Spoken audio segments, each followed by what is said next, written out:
Okay, hello everyone. My name is Mimi Marie, and I am the host and creator of this Woman Beyond podcast. This is the first ever episode that we're recording, and I decided that it would be a really neat experience and a really fun way to share the story and the intention behind it all by bringing on my beautiful daughter, Zoe Pacheco. Hello. Um, and so we're just going to make this super light and casual. We're both a little bit nervous. This is Zoe's first time doing anything like this, and our first time having a conversation like this. So you're really getting the raw version of all of it. So the intention behind the Woman Beyond podcast is obviously I have a story, so many of us do. But my story is really what is driving my mission and my passion for everything that I'm creating now. I'm writing a book. I'm working on a program to coach women. And I'm doing my podcast, which is opening up so many beautiful conversations with amazing women to learn about their stories. Sharing your story is so healing and so amazing, but also to be a place of inspiration and resource for other women who are going through their own struggles, their own battles in life, and for them to know that they're not alone and that healing and overcoming is possible. So that's the purpose behind the podcast. I thought that because of my relationship with my mother, and my upbringing, so much of my healing and overcoming has been around my mother. And one of my biggest missions has been to not be my mother and to change the story and change the trajectory for my own children. And so that's why I thought it would be really cool to bring on my daughter, who is also my best friend and an amazing human being and a beautiful woman and so powerful and has become like the young woman that I wish I could have been when I was in my 20s. And I forgot the tissue, but so that's just a little background on why I decided to do this as the first episode. So, Zoe, where do you want to start? I want to first start off by asking, what do you hope that your daughters carry with them because of the woman that you've had to become? Well, like kind of said briefly, is that my mission has always to be the mother that I never had. And a big part of that is that my daughters, all of my children really, but specifically my daughters, would never have to experience what I experienced. Um, and also that I want you girls to know that you can do and be anything. And yes, sometimes it's scary and sometimes you don't know all of the steps, but the the most important thing is that you do what you need to do to believe that what you want in your life is possible. And I hope that that's what my journey shows you and shows other women, is that anything is possible. Mhm. Because by the odds, I should not be here. Um, and I guess we can dive into I more of was just that, gonna ask, yeah, but do you want to kind of touch base on a big part of why you say that you don't want to become or be your mom? Um, there's so many different Long story directions. short. Yeah, long story short, because this could become like a 4 hour Hmm. episode. But um, I think I'm going to take it to one of the questions that you had on here, which is, was there a moment growing up when I realized I had to become strong before I was ready? And that first moment for me that I remember was around the age of 8, 9, 10, somewhere in there, when I heard my mom on a phone call after her relationship had ended and she was telling someone that she wanted to kill herself. And um, in that moment, I just remember so much fear, um, fear of losing my mom, which, when you're a little girl like that, your mom is your most important person. And then I remember not necessarily having the language for it, but having the experience of, well, what about me? And why don't I matter? And so from that point forward, it was like, I need to do whatever I need to do to matter. But then also, like, it's a paradox, right? Because it's like, I'm going to try to prove that I matter, but it's also in the background that I don't matter. And so it's like that became this lifelong mission. That kind of ran my life for a really long time. And then there was so many other things after that that continued to prove that I didn't matter to my mom. So for a little more context around that is my mom is a drug addict and was a drug dealer when I was growing up. And there was, I mean, obviously there's so much that comes with all of that. But her children were never her top priority. And I wanted to make sure that my children were not going to have that experience. Mhm. From that, what do you think helped you, or was there a turning point where you realized like, oh, I do matter? Because you didn't have anyone telling you that when you were growing up. Like you had no sources sitting you down, telling you how important you were. So do you feel like there was a point in your life where you finally realized like, oh, I have a purpose and I do matter and I can get out of this? Hmm. I feel like that's been such a lifelong, I'm 48 years old, and I feel like I'm still learning that. Mm. And there's been different layers of it, right? Like I've taken a lot of steps and a lot of actions um, to try to change that story for myself. And I guess I'll just speak to the most recent one, which is where I feel like everything is shifting for me over this last year. I was in a relationship that I thought was it. It might choke me up still. Um, and there came a moment where I realized we weren't on the same path and we didn't want the same things. And I was making myself smaller to be in that relationship. And even though there was nothing really wrong per se, he didn't do anything wrong. He was amazing in so many ways. And I learned so much about love and I learned so much about myself in that relationship. But there came a moment where I had to make a decision like, am I going to stay here because it's comfortable and because I'm scared to leave and um, because I'm afraid that what I really want is impossible.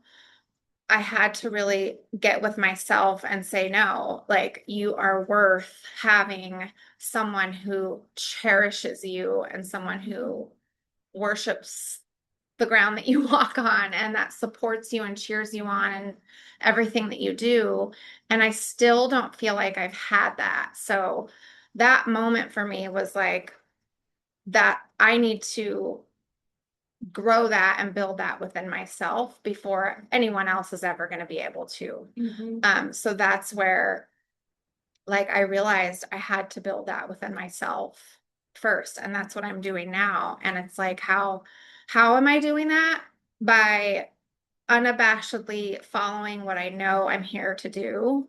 And this is one of those things. So Yeah. Which I think is incredible because you had no one holding your hand through any of this process. And even if it took this long to finally realize that that's what you deserve, that's not an easy thing to do. I mean, you had your kids and people surrounding you, but you got yourself out of that to be in the point that you are right now. So I just want to acknowledge that.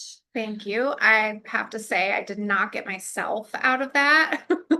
I um you guys really picked me up during that time. And you guys have done that more times in my life than you realize.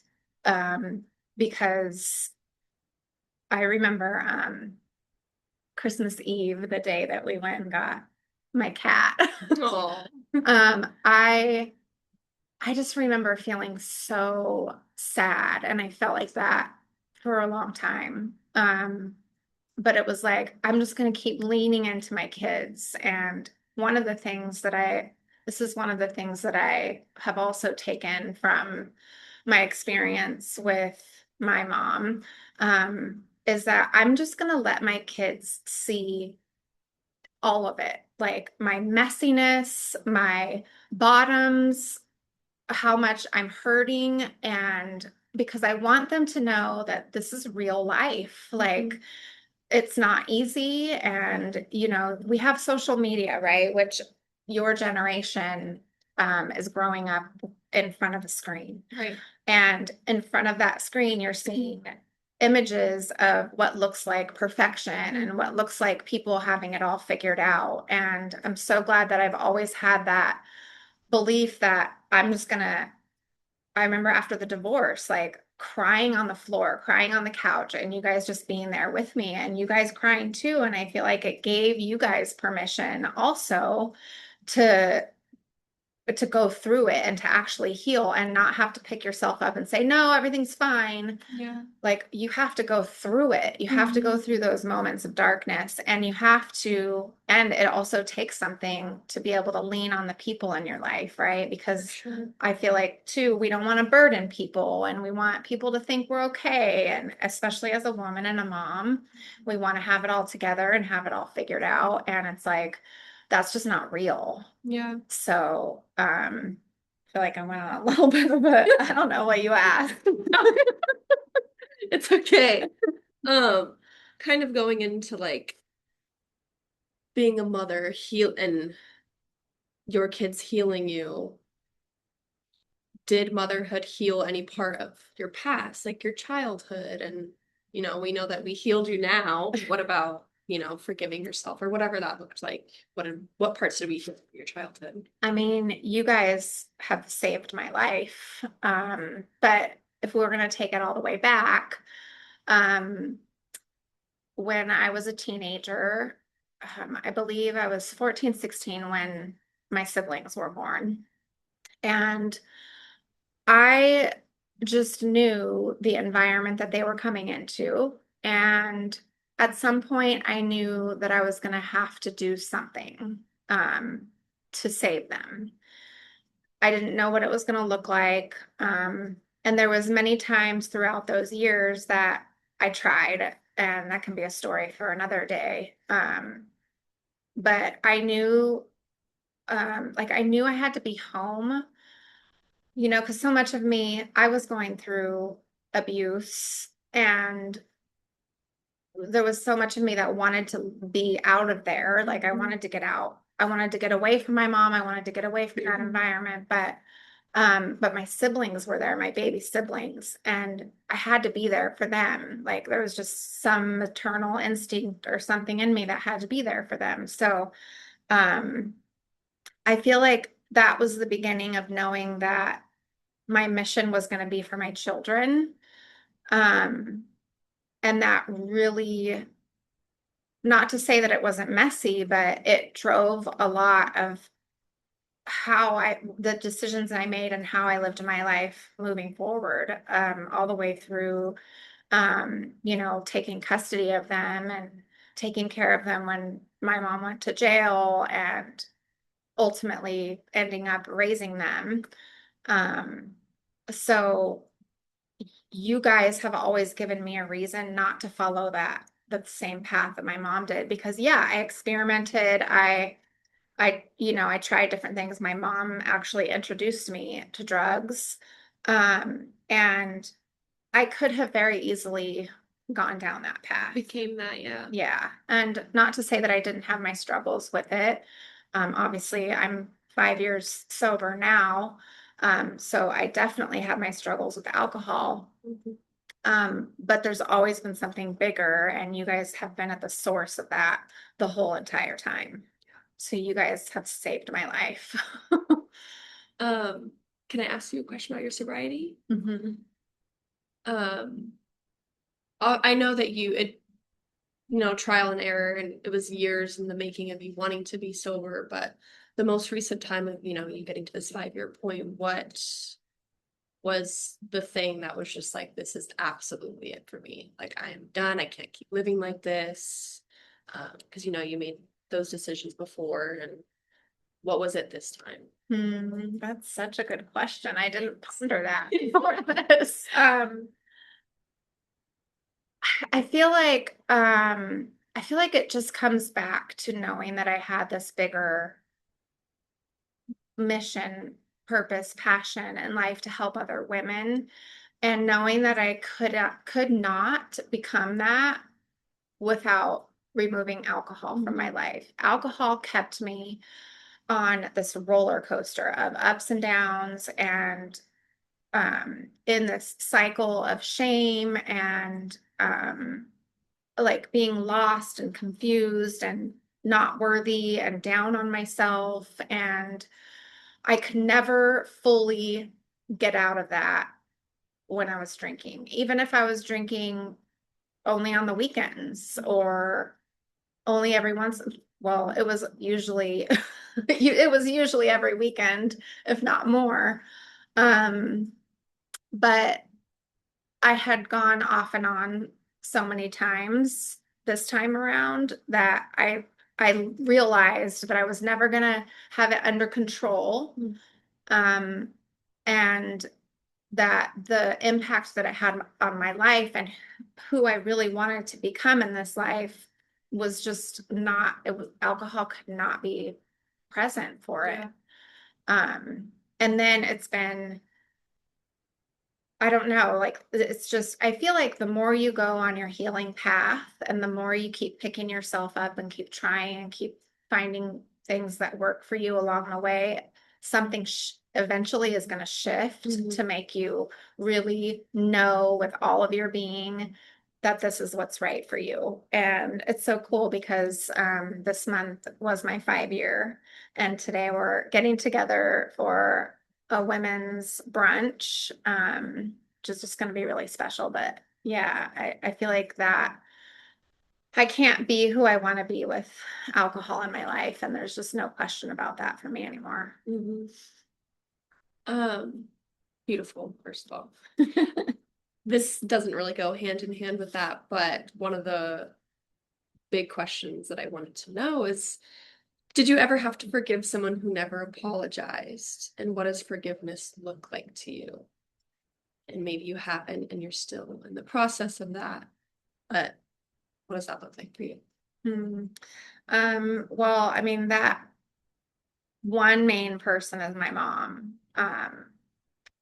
And gosh, I mean, that's just been such a journey and such a roller coaster. I feel like um, I have tried every which way possible to create a relationship with her and to be, detached from expectations and what could it look like to have her in my life, even as a drug addict, active drug addict, alcoholic, toxic person. Um, I have wrestled so many things about all of that.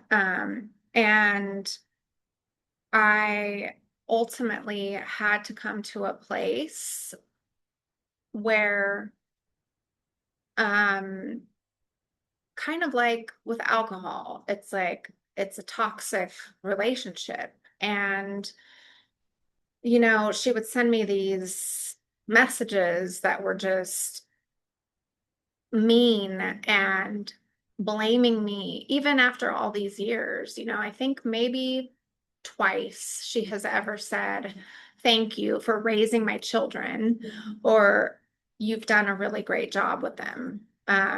Other than those one or two times, it has been mean and degrading and calling me things that I'm not and blaming me for, for so many things. And so ultimately, even up to this year, I've had to completely end that relationship. And somehow I'm still working on the forgiveness part. Because obviously there's a lifetime of sadness and grief that I don't think will ever be gone. Yeah. Because there will never be a part of me that is not sad that I didn't have a mom that loved me the way that I love you. I can't even I can never understand it. I can never, all I can say is that there's just so much dysfunction and sickness there that um, I don't understand and I never can. So I have to have compassion. I have to find some level of compassion. Um, so does that answer Yeah, your it question? does. Yeah. I mean,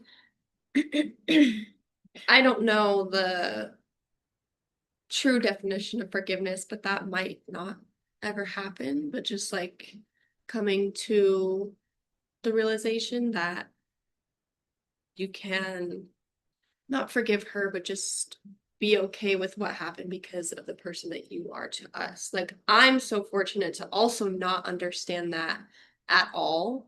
And I remember, like, the first time ever hearing about the things that my mom went through is something you would never, ever, ever, ever imagine that she has ever gone through because of the mom that she's always been to me and my siblings. And it's always like, I wouldn't say that I have trauma or anything that I hold on to from my childhood because of the parents that I had. And I mean, she's done beyond perfect of a job of being a mother every step of my childhood and now. So just Mm. to put that in there. Okay, so I want to ask you a question. Okay. Thank you for saying that, first of all.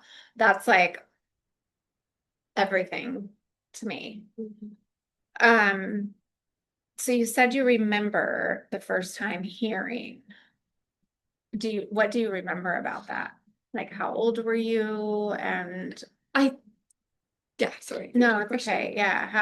Yeah, what was that like for you? And what do you, I guess you don't have to say everything that you remember as Mhm. far as what shared with you, but what was that like for you and what was it around? Um, what I remember the very first time you telling me, and there might have been something earlier, but I remember being at Arbola's, the house that my mom and dad were together in. And I think it was regarding your book because you have been doing this for a really long time. And I was reading something. We were sitting on the couch and you had me read something. I obviously don't remember all the details. I remember hearing that and just being like, who would want to do this to my mother, first of all? Second of all, I have some people to talk to. Third of all, I was just like, how do you come out of that? Just because I'm very fortunate to never have gone through anything like that. Like how are you this I don't even know how to put it into words, to be honest. And we'll get to talking about like what made you want to help people, but I don't know. I just remember being like that and just like speechless, which I am still now to this day that you have ever gone through anything like that. But when I was young, I think I was probably like 12. I don't remember if it was before or after the divorce. I just remember sitting on the couch and you telling me those stuff, those Yeah. things. And it Hmm. was just like, I couldn't even, my brain couldn't process that. Yeah. Um, but yeah, So did that did that knowing change something for you? I mean, because obviously it was a moment, yeah, a moment in your life, but I'm curious if I think just to be more, how it affected you, I guess. like, just made me more grateful. Like, I feel like at that age, I kind of just thought, like, everyone had parents like mine and childhoods like mine, and like, there wasn't really that ugly out in the world, you know? And like, Hmm. it just made me so much more grateful for the life that I've had. And even like my parents separating was never really a trauma for me because they made it such a smooth, beautiful, loving process. Like there was never a moment where I felt unloved. So it really just like I was just more grateful for what I Hmm. had. And yeah, So that's what it cool. was for me. Yeah. Thank you. You're welcome. Um, but if you want to talk about a little bit about now, what you're doing now, um, I feel like you've probably had to start over a lot of times in your life. Um, so what would you want women to know about starting over to make it a little less Hmm. scary or intimidating or out of reach? Oh gosh, I mean, I've started over so many times and I've like scrapped everything that I was working on and even this year, and I think the biggest part of my message for women is like if you have a deep calling and knowing within yourself that like feels unattainable, right? It doesn't have to be something big. It could be you want to sing or you're not in the right relationship or you're not in the right job or you do want to help women or you want to write a book or I don't know, you want to be on TV. Maybe it is something big. But I know that being in those places where that feels impossible can make us stuck and make us stay in places that don't honor who we are.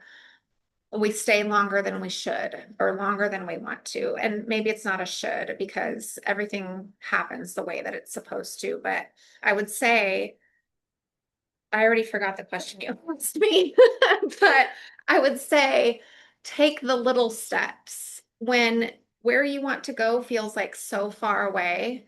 Just take the little steps, whether it's singing alone in your bedroom. I'm gonna use singing because my daughter has the most beautiful voice on the planet, and she didn't get it from me. Um, and I'm like, please, like, let the world hear your voice. Like, your voice will heal yourself and people. But it's like, yeah, starting with the smallest steps, right? Whether it's singing to yourself in your room or making videos on your phone and not doing anything with them, or singing to one person, or I don't know, whatever those little steps are, take them and keep taking them. And then the little steps become bigger steps, and then the bigger steps lead you somewhere and they open doors. And that's what I feel like I've done over the years is like, okay, I've started writing my book off and on for 25 years since Andy was born. Yeah. Um, and I knew it wasn't time for it to come out. But I would just pick it up over the years and now I feel like, okay, all of these certain things in my life have closed and resolved, and now it's time. And that's been a 25-year process. Yeah. My sobriety has been a 5-year process. It's hard because I know for me, I always want to be way ahead of where I am currently. Even right now, I'm like so grateful for where I am right now. And there's some things that I'm still working on and some things that I want to make happen in my life, but it's taken a long time to get to the point where I even believe that what I see in my head is possible and that I can create it. And so my message to women is like, just take the small steps, whatever they are. And I see Mindy is on Instagram right now, and I just have to say hi and shout her out because one of those things for me has been showing my face and making videos and just putting myself out there, even though I don't feel ready and I'm scared. And sometimes I stumble over my words, and sometimes I'm shaking in my pants. And Yeah. um, but it's helping me to get outside of myself. But I've been thinking about doing that for a long time. And so it's like sometimes you just have to do it scared as fuck, Hmm. you know? Yeah. And then what happens is you start to transform and you start to change and you start to feel like all of the work that I've done over I would say my real work started in 2011 when I did the forum. And um, now there is this like shift that's happening within me that's like, I'm gonna explode. Like I wake up in the morning and I'm like, oh my God, I have so much to do and I have so much I'm excited about. And it used to be I would wake up in the morning and be like, here we go again, another day, you know? And so that's the fire that I want other women to feel and why I want other people to keep going because it pays off. And yes, it might take longer than you want it to, but it pays off.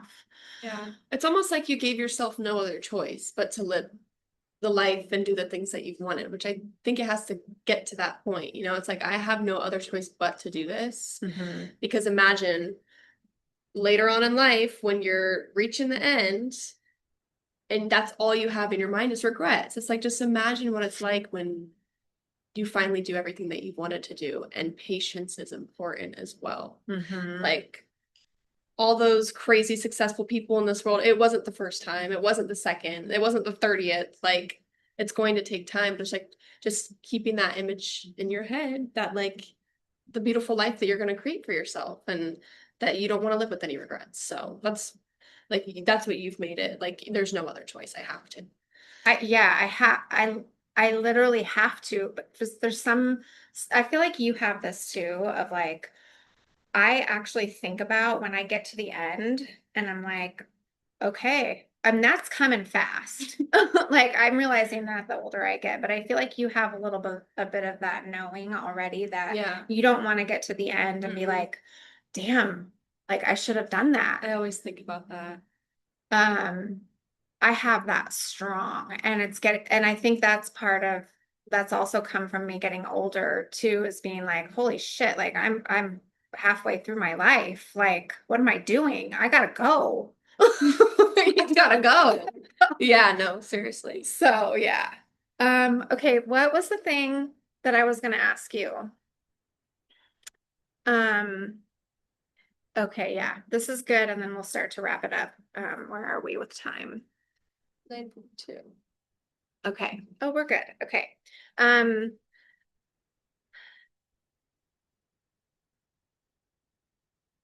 So this is good. Is there anything, Zoe, that you wish I understood about what you were going through during the hardest years of your childhood? I don't know. That's such a hard question because I feel like you were so good at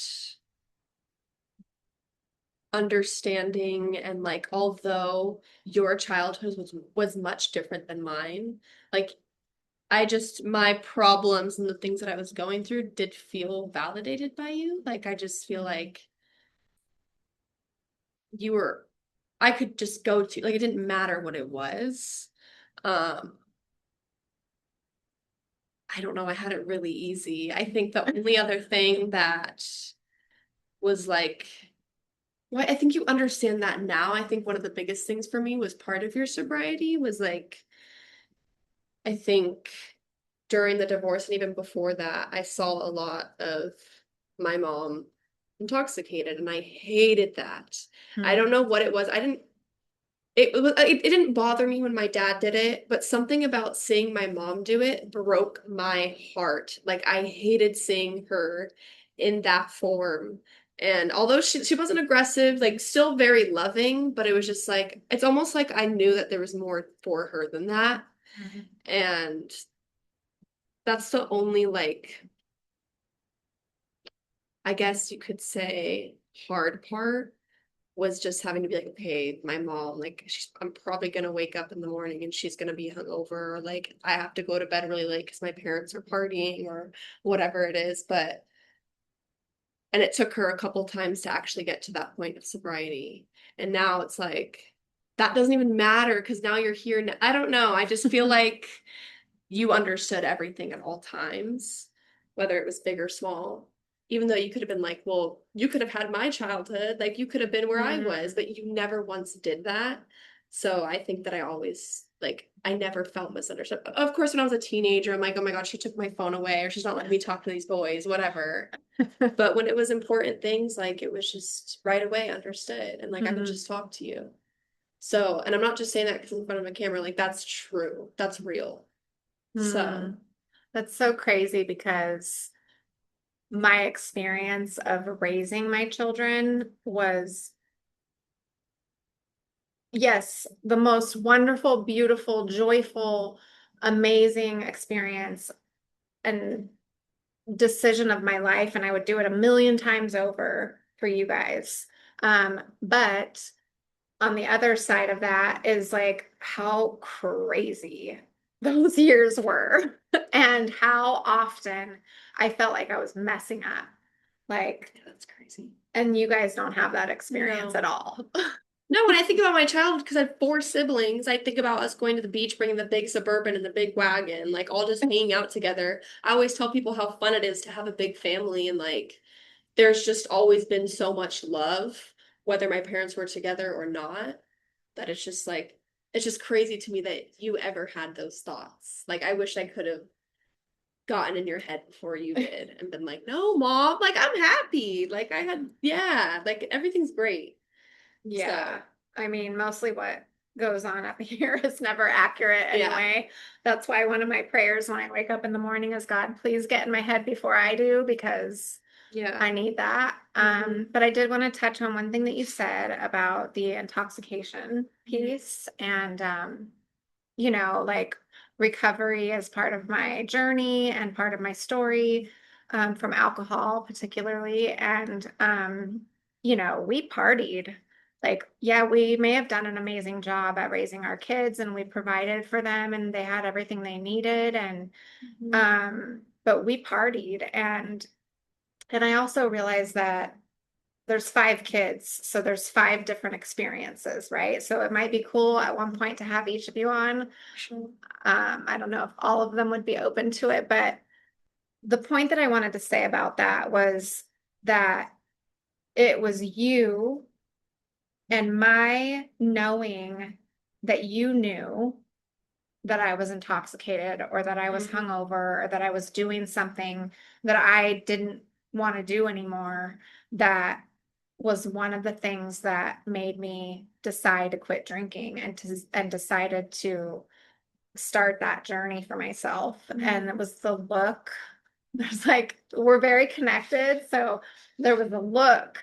I remember seeing only maybe a couple times um, that I would see in your eyes of disappointment. Wow. And it like shook me, Yeah. because I think because even just in talking about it now, because I remember that feeling that I had toward my mom, that I could never Mm. get through to her. I would talk to her about quitting drinking and doing drugs, and I would write her letters about how much I loved her and how much I wanted her to change and how much I wanted her to be my mom. And like, it never made a difference. And I think maybe that's why when I saw that look in your eye, I was like, oh my God, like that's repeating the story. And I don't ever, never, ever, ever want to do that to my kids. Well, there you have it to show how wonderful of a mother she is, because she could have just taken that and never stopped like her own mom did, but she was like, oh, it might be doing what my mom did. Like, I don't know, you've never told me that before, so that's, yeah. Yeah. So thank you. Thank Thank you. you for being always so honest and real and loving and like being a stand for what you see in me without even realizing it. Yeah. I love you with my whole entire being. You. It's easy to do that when you're that for me, like I'm very emotional, in touch with my feelings, but also like love and love being happy, and it's because of you. So thank you. Mission accomplished. Yes. Um, okay. Do you want to touch Anything? on anything else? I think we did a really good job. Yeah. Yeah, I think this really fulfilled on what I wanted this episode to be about.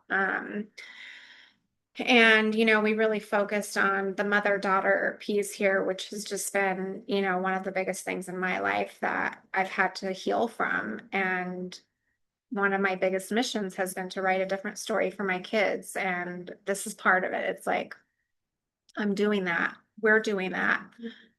When you have kids, they're going to have a completely different experience because of what we're doing together. Yeah. And we are making a ripple, and that's like everything to me. Yeah.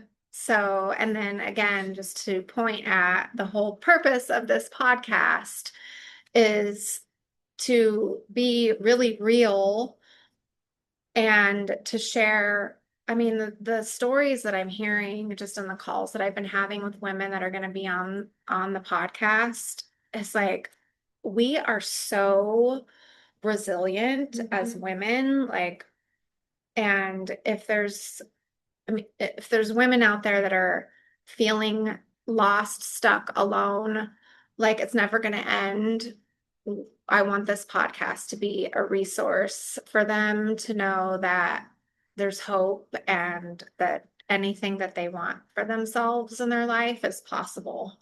Yeah. You just have to keep going. And sometimes you have to see yourself and hear yourself and other people's stories to get there and to believe that. So yeah, so thank you for being here with me. Thank you For having me. I love you so much. you.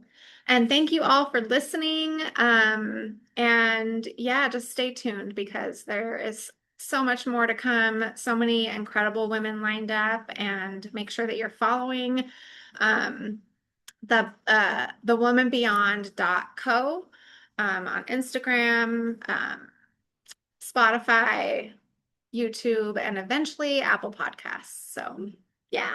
All right. Bye. Bye.